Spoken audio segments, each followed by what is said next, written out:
voulez un whisky? Oh, juste un doigt. Vous voulez pas un whisky d'abord? Eh bien, salut à tous et à toutes, c'est Monsieur Toc, l'homme qui élève des bovins juste pour appeler ses Yakuza. J'espère que vous avez apprécié mon test du très décevant Croc Remaster, mais aujourd'hui, je préfère vous prévenir, ça va envoyer du sashimi par paquet de 8. Oh que oui, parce qu'il y a quelques semaines de ça, j'ai reçu un projet qui sort le 10 avril, que j'attendais énormément. Promise Maskoto Genchi. Un jeu complètement what the fuck, très difficile à résumer, honnêtement, mais puisque je l'ai terminé à 100% ces jours-ci, eh bien écoutez, il n'y a pas de raison, je vais donc tenter de vous expliquer de quoi il retourne. D'autant que ce sera dispo à la fois sur PC, certes, sur PS5 aussi, la version que je vous ai testée, mais également sur Xbox et sur Nintendo Switch. Et en parlant de la marque Nintendo, attention, accrochez-vous bien, figurez-vous que j'ai pas une, pas deux, mais bien 3 consoles Switch 2 à vous offrir. Non, c'est pas du tout une blague, je vous promets que c'est vrai. Alors, si jamais ça vous intéresse, il vous suffit de créer un compte Instant Gaming, c'est entièrement gratuit, je vous rassure, de cliquer ensuite sur le lien que j'ai placé dans la description, et enfin d'appuyer sur le bouton participer. Vous avez jusqu'au 13 avril, et à la fin du compte à rebours, 3 personnes parmi vous remporteront une console Switch 2, et hop, 500 balles d'économisées. Mais si vous avez choisi de visionner cette vidéo, c'est très probablement parce que vous êtes intrigué par ce Promise Mascot Agency, ou PMA, pour les plotteurs de moumoutes assermentés. Pour vous donner un peu de contexte, sachez que le projet qui nous intéresse aujourd'hui a été réalisé par Kaizen Gameworks, un tout petit studio britannique d'à peine 3 personnes, et à qui l'on doit déjà le jeu Paradise Killer, sorti en 2020. Mais avant de fonder cette entreprise en 2018, eh bien, il faut savoir que les développeurs en question ont bossé sur tout un tas d'autres projets à leurs anciens postes. Until Dawn, par exemple, Assassin's Creed Chronicles, Battlefield 5, Harry Potter et les Reliques de la Mort, ou encore Need for Speed Heat. Mais revenons en cette bonne vieille année 2025 si vous le voulez bien, puisque j'ai à présent la lourde tâche de devoir vous expliciter le projet. Bon, alors pour résumer, disons que vous êtes face ici à un mélange entre une espèce de GTA-like d'une part, un jeu de gestion d'entreprise aussi, un visual novel, un jeu de cartes, un shooter en vue à la 3e personne, ou encore un simulateur de pêche à la ligne. Mais ça pue la morue. Ok, super, ça commence déjà avec les blagues de prout. Bon bref, j'en étais où moi? Ah oui, dans ce PMA vous incarnez un Yakuza, son petit nom à lui c'est Michi, il est surnommé le nettoyeur, et il s'avère qu'il est au bout du rouleau de printemps. Effectivement, en pleine guerre des gangs et suite à une opération qui a très mal tourné, le japonais tatoué n'a rien trouvé de mieux que de laisser s'envoler la coquette somme de 12 milliards de yens. Il va donc simuler sa propre mort et être exilé de force dans une petite bourgade moisie du nom de Kazomashi. Cerise sur le bento, c'est un village maudit. Donc déjà il y a des esprits à tous les coins de rue, mais en plus, comme si ça suffisait pas, il s'avère que la malédiction ne touche que les hommes et uniquement les Yakuza. Ouais, c'est vraiment pas de chance. Mais bon, de toute façon, il est pas du tout au bout de ses peines, le Michi, et vous non plus, d'ailleurs, parce qu'il va bien falloir les rembourser, les 12 milliards en question. Ah bah ouais, du coup, qu'est-ce qu'on fait dans ces cas-là, à votre avis? Exactement, on ouvre une agence de mascottes, transformée en hôtel de passe et dirigée par un doigt géant obsédé par la violence et la pornographie. Ah bah oui, on n'est pas du tout sur un jeu familial, les gars, je préfère prévenir. Ici, c'est du Peggy 16, mention spéciale pour la crampe, et certains des thèmes abordés foutent un peu le cafard, notamment l'alcoolisme, les enfants abandonnés, le harcèlement aussi, la mort, ou pourquoi pas, la prostitution de mascottes. Pour 50 cents, je suce la bite. Ouais, non mais j'ai pas de monnaie sur moi en plus, on verra ça une autre fois, écoute. Bon, par contre, il est important de préciser que dans le monde dépeint par le jeu, les mascottes et les humains vivent en harmonie. La seule différence, c'est que maintenant, c'est moi, leur patron, et que je les exploite comme si j'étais Monsieur Burns. Enfin, je dis moi, mais il y a aussi et surtout Pinky, bien sûr. Bah oui, que personnellement j'appelle Pinkouille, d'ailleurs. La secrétaire sexy, ça c'est elle qui le dit, et qui est responsable de 90% des fous rires provoqués par le jeu. Faut dire aussi que la métaphore de faire cohabiter un Yakuza et un doigt coupé, bon, ça tient déjà du génie en soi. Et puis, fatalement, avec Michi, ils sont jamais sur la même longueur d'ongle. Ce qui, en plus, est totalement exacerbé par le doublage purement exceptionnel de ce Promise Mascot Agency, puisqu'en effet le studio a tenu à proposer uniquement des voix en japonais, et je peux vous dire que le casting est à la hauteur de la proposition. Takaya Kuroda, alias Kiryu Kazuma bien sûr, dans le rôle principal, Ayano Shibuya, connu pour Zelda, et qui ici livre la performance la plus dingue du jeu en tant que Pinky justement, Eri Saito de MGS4, Shuei Yoshida, ancien responsable chez PlayStation, ou encore l'inénarrable Sueri, créateur entre autres du génialissime Deadly Premonition.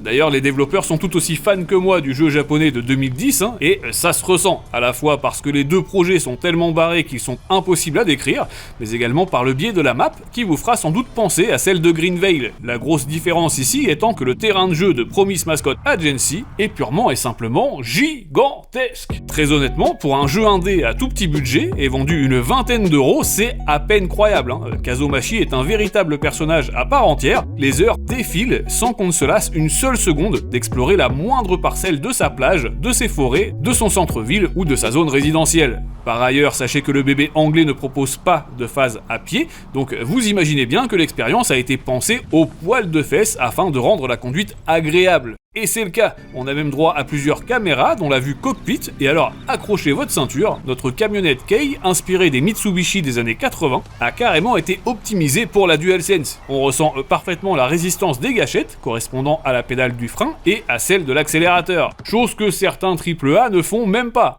Ajoutez à cela que ce petit bijou de technologie peut être amélioré chez le garagiste et qu'au fur et à mesure du jeu, il pourra être muni d'un lance-missile, d'un super turbo, il deviendra aussi amphibie, désolé Alyssa Milano, et même planer au-dessus du décor, d'autant que les développeurs ont pensé à tout, puisque vous pouvez même y aller comme un bourrin, le véhicule est très résistant. C'est pas grave, c'est que les roues, tu sais.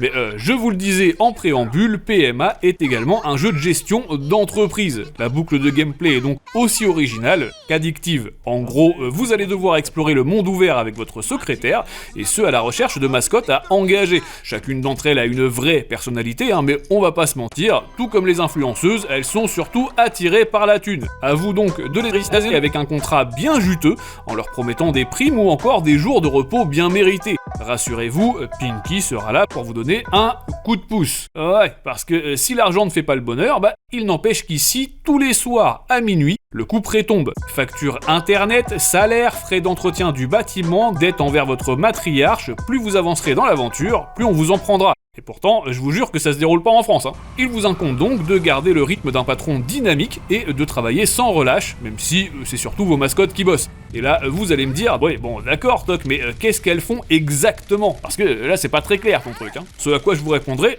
2 minutes, j'allais y venir. Oh là là. En gros, leur mission dans la vie consiste à divertir le peuple en proposant des spectacles publics. Bon, jusqu'ici, tout va bien. Donc, vous les envoyez faire ça en passant par un menu dédié très intuitif, sans oublier de leur octroyer un petit objet porte-bonheur avant de partir. Pour quelle raison, me direz-vous? Eh bien, tout simplement parce que dans 80% des cas, figurez-vous que ces petits sacs à foutre vont tout faire foirer, en tombant dans les escaliers, en restant coincés dans une porte, ou même en se faisant avoir par les trolls des réseaux sociaux. Beaucoup de situations différentes, certes, mais qui vous amènent toutes au même résultat. La bagarre. Voilà, exactement. Et plus précisément, les affrontements sous forme de jeux de cartes.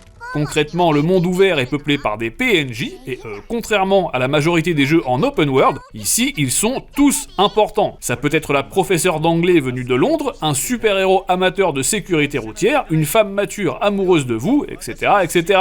Chacun de ces personnages vous donnera une carte à son effigie, baptisée carte de héros, et ce sont justement elles que vous allez devoir collectionner afin de les utiliser en combat. L'obstacle a une barre de vie, vous devez ainsi la réduire à néant avant d'avoir utilisé tous vos points d'action. Ce sera donc à vous dès demain, à vous le chemin de bien choisir vos cartes, puisque certaines sont très puissantes à base de +2 et de +4, un peu comme au Uno, et qu'elles s'améliorent au fil de l'histoire en réalisant des missions annexes pour les héros en question. Bref, une vraie réussite là encore, et même si j'aurais adoré incarner les mascottes elles-mêmes durant ces missions, bon, ça reste malgré tout super sympa de faire preuve d'un tant soit peu de stratégie, tout en ayant le sentiment de leur apporter tout le soutien nécessaire, quoi. Et d'ailleurs, en parlant de ça, si vous aimez mon contenu, je vous invite bien entendu à devenir membre premium de ma chaîne, histoire de soutenir mon taf déjà, et de recevoir certaines de mes vidéos en avance. Vous avez juste à cliquer sur le bouton rejoindre de la page d'accueil. Et puis, j'en ai pas encore parlé, c'est vrai, mais ce Promise Mascot Agency s'en sort également avec les honneurs sur le plan visuel. Alors attention, ne me faites pas dire ce que j'ai pas dit, il est évident que le jeu ne vous décollera pas la rétine et qu'il ne cherche pas le moins du monde à être une vitrine technique. On a même droit à du clipping et pas mal d'aliasing, notamment sur les ombres, mais en contrepartie, il s'avère que le bébé anglais tourne en 4K 60 fps sans broncher, et puis surtout son parti pris esthétique est à se damner. Je rappelle d'ailleurs que le projet a été réalisé avec l'aide de Ikumi Nakamura, une artiste connue pour avoir travaillé sur les excellents Okami et Ghostwire Tokyo. Excusez du peu. Bon, cela dit, encore faut-il que la partie sonore suive. Et si les doublages sont très réussis, comme je vous le signifiais un peu plus tôt, en ce qui concerne les musiques, en revanche, c'est encore meilleur. Ouais, je sais, ça commence à faire beaucoup. Vous aurez donc le loisir de vous balader dans Kazomashi au son d'une bonne quarantaine de morceaux tout bonnement exquis, composé à la fois par Alpha Chrome Yeyo, un artiste irlandais, mais aussi Ryo Koike, connu pour son travail sur des licences telles que Dead or Alive, Ninja Gaiden, Killer is Dead, Lollipop Chainsaw ou encore Resident Evil.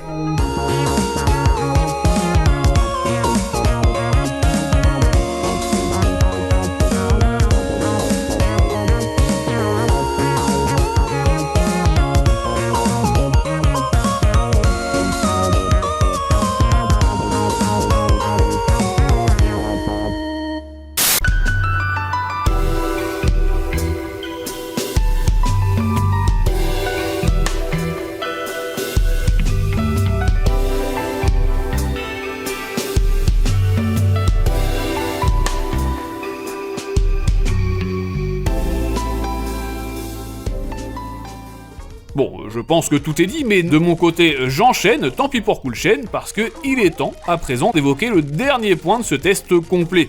En effet, je gardais l'aspect durée de vie pour la fin de cette vidéo, et je vous cache pas que c'était ma plus grosse crainte. Ouais, parce que je vous rappelle qu'on est face à un jeu indé à tout petit budget, vendu 25 € de surcroît, et que leur premier projet, sorti il y a 5 ans, durait une dizaine d'heures. Du coup, dans ma tête, j'avais mis le doigt sur le problème. Malheureusement, c'était sûr que ça pêcherait en termes de contenu, et qu'on ferait le tour de la map en quelques heures à peine. Loupé. Ah ouais, là sur ce coup, je me suis totalement planté les gars, et j'ai rarement été aussi heureux que ce soit le cas. C'est bien simple, j'ai été dans l'incapacité totale de lâcher la manette, et ce jusqu'à ce que j'obtienne les 51 trophées proposés.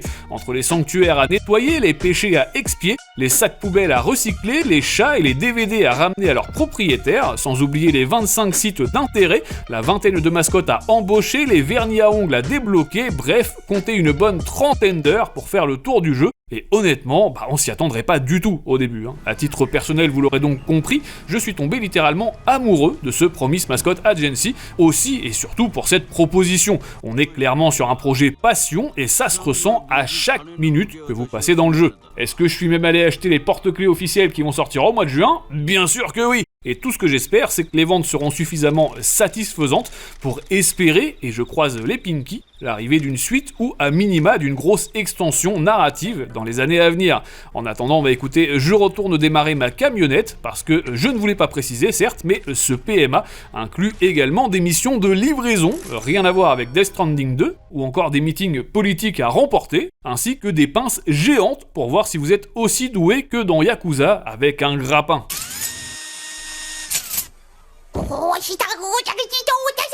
Alors en termes de points positifs, évidemment, j'ai noté l'ambiance incroyable, qu'elle soit visuelle ou sonore, le contenu gargantuesque, je vous le disais, le gameplay terriblement généreux, et puis évidemment Pinky summum de l'humour dans le jeu, l'écriture, tout ça, vraiment, c'est incroyable. Et puis malheureusement, c'est contrebalancé par un point négatif que j'ai noté, à savoir qu'on en veut encore. C'est déjà énorme, 30 heures pour un jeu comme ça, surtout à ce prix et surtout pour un tout petit projet, mais franchement, c'est un crève-cœur quand on atteint le générique de fin, et donc j'espère bien sûr que ce n'est pas la dernière fois qu'on voit tous ces persos absolument incroyables. Voilà donc tout ce que j'avais à vous dire en tous les cas sur ce peu-là, mais c'est Mascotto Agency qui sort donc le 10 avril sur tous les supports. J'espère que vous aurez passé un bon moment en ma compagnie et que vous aurez apprécié mon travail. Si c'est le cas, n'hésitez pas à partager cette vidéo partout autour de vous, à laisser votre plus beau like bien sûr, et à vous abonner pour voir tout ce que j'ai à vous proposer dans les semaines et les mois à venir. De mon côté, je vous dis à très bientôt, mais d'ici là, jouez bien, amusez-vous bien et à très